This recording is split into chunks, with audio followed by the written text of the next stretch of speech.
Assalamualaikum warahmatullahi wabarakatuh dan salam sejahtera. Hari ini kita sambung lagi pelajaran kita dalam topik 1.3 agenda tempatan 21. Hari ini kita akan bincangkan subtopik 1.3.2 keberkesanan pihak berkuasa tempatan PBT, masyarakat dan sektor swasta dalam melaksanakan agenda tempatan 21.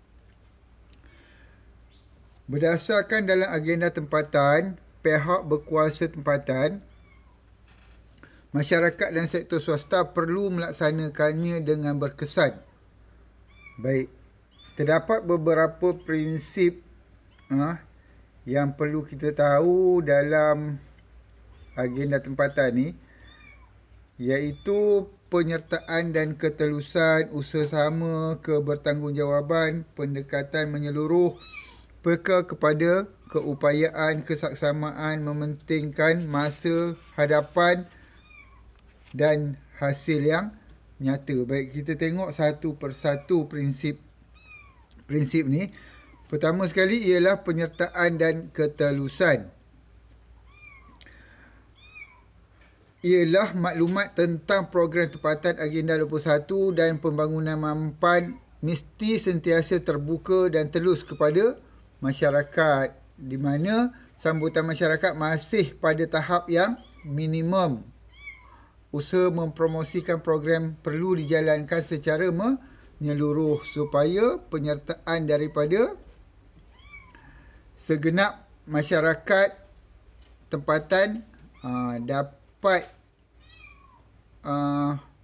ditarik, dapat dikembangkan. Baik, kemudian yang kedua ialah usaha sama, iaitu mewujudkan usaha sama dan tanggungjawab bersama antara semua pihak yang berkepentingan, di mana kerjasama antara PBT, masyarakat dan swasta perlu ditingkatkan untuk faedah bersama secara konsisten. Seterusnya ialah prinsip kebertanggungjawaban, di mana semua rakan usaha sama bertanggungjawab kepada keputusan dan tindakan yang diambil.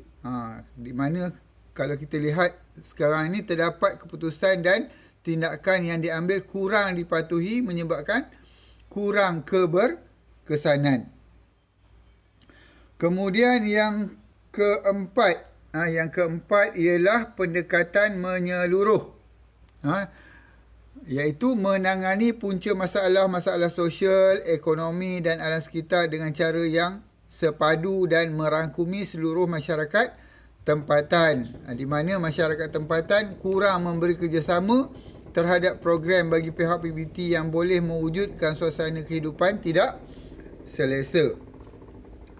Prinsip yang seterusnya ialah peka kepada keupayaan, iaitu memastikan bahawa corak hidup dan pembangunan kita adalah mesra alam dan selaras dengan keupayaan alam sekitar. Di mana sekarang ni isu pembangunan mampan di peringkat tempatan perlu dikaji dan ditangani bersama.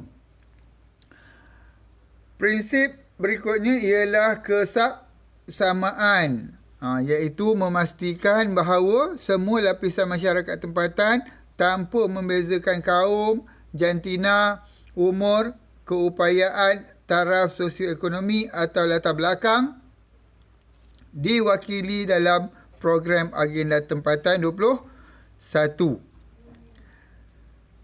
Di mana peluang untuk masyarakat dan sektor swasta turut serta dalam proses pembangunan masih pada tahap yang sederhana. Tidak begitu menggalakkanlah, hanya berada pada tahap yang sederhana.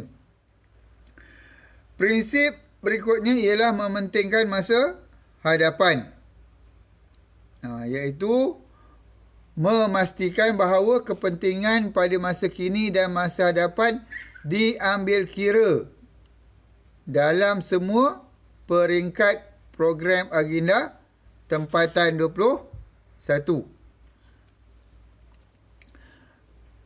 Di mana pada ketika ini sokongan ahli masyarakat dan sektor swasta terhadap program-program yang akan membawa manfaat kepada semua masih boleh ditingkatkan.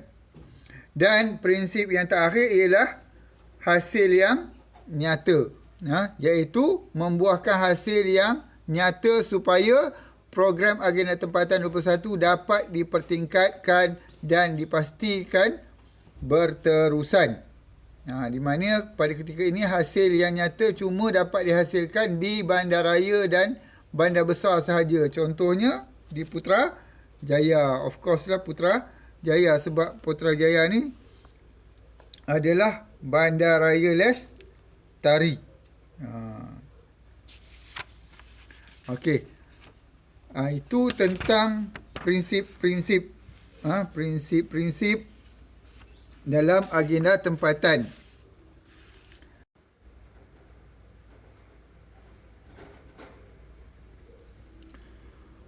Untuk keberkesanan yang berkekalan, kerjasama semua pihak amat penting dalam menjayakan agenda tempatan 21 ini.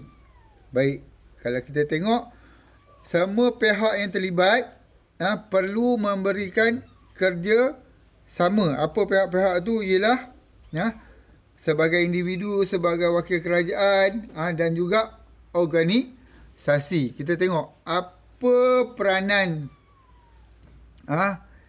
sebagai individu. Yang pertamanya, menyokong usaha pihak kerajaan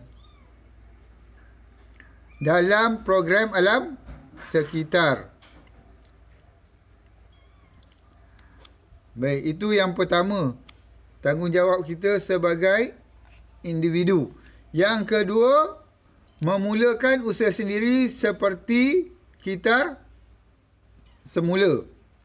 Ini dapat kita laksanakan dengan pengasingan bahan-bahan seperti bahan plastik, logam dan sebagainya. Kemudian kita hantar untuk proses kita semula ataupun kita jual kepada pusat kitar semula.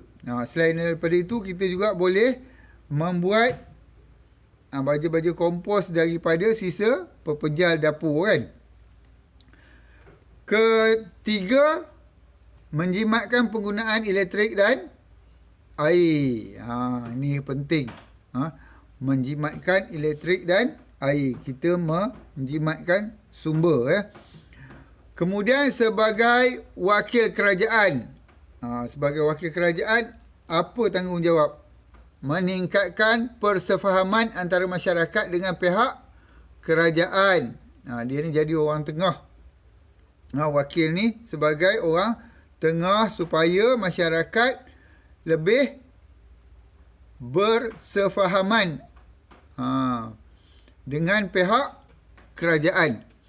Kedua, ini yang pertama. Kedua, meningkatkan sokongan masyarakat kepada program-program yang akan membawa manfaat kepada semua.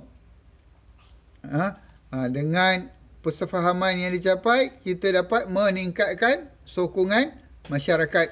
Seterusnya, mempertingkatkan imej sebagai wakil kerajaan yang mempraktikkan tadbir urus yang baik dengan adanya penyertaan awam, ketelusan, kepekaan, kesepakatan, keberkesanan dan kecekapan, dan kebertanggungjawaban dan wawasan strategik.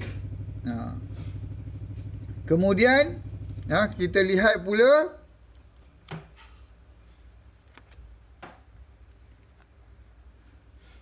organisasi.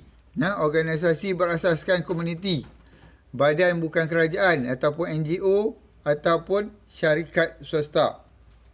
Baik, apa peranan mereka?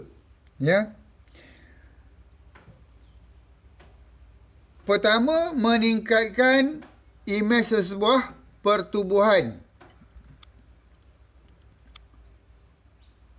sebagai badan masyarakat atau korporat yang bertanggungjawab dan peka terhadap keperluan-keperluan masyarakat, tempatan dan pihak-pihak berkepentingan.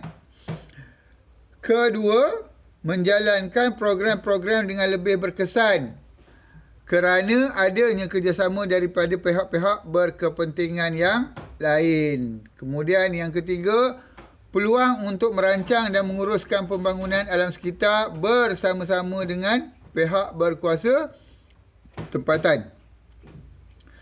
Kemudian yang keempat, peluang untuk memberi input kepada dasar-dasar dan kaedah operasi tempatan yang ada kesan dengan kesan kepada alam sekeliling dan kualiti hidup masyarakat tempatan. Dan yang terakhir ialah peluang untuk berkhidmat untuk masyarakat.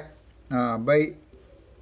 Ini peranan-peranan individu, wakil kerajaan dan juga organisasi dalam menjayakan agenda tempatan 21.